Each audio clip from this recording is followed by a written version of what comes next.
And I saw two stories. One that had to do with the shipyard, something to do with, they build them and they roll them in. And also they thought maybe the melody might have come from a slave song, and a roll of Alabama had to do with the cotton, rolling the cotton bale. So there's a couple of theories on that. So it's kind of nice.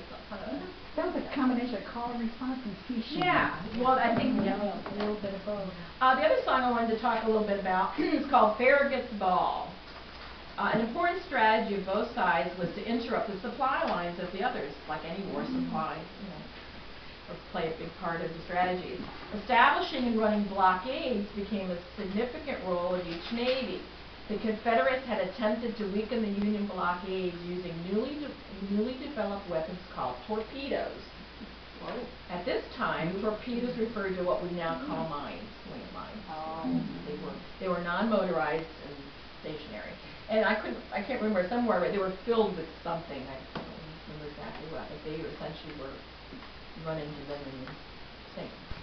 They worked until they started to leak, as was the case at Mobile Bay, where Admiral Farragut successfully passed through a minefield.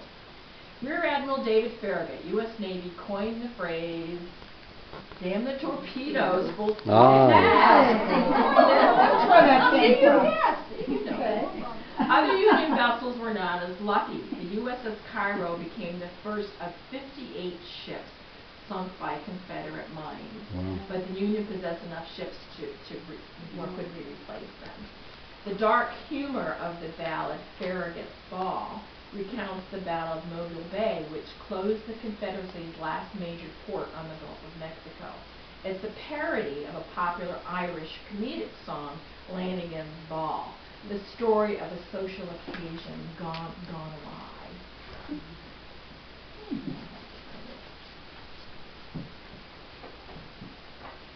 So again, everybody just borrows from everybody else. Where did you find this music? Yes, too. Well, I did a lot of research and I sent away for a lot of stuff. Actually, I have more. We just brought a few. We have some really. But I know this. Yeah, there's a lot of good stuff. Kingston Trio. We just but we knew. The Kearsarge was an aircraft carrier eventually. They named an aircraft carrier after the Kearsarge.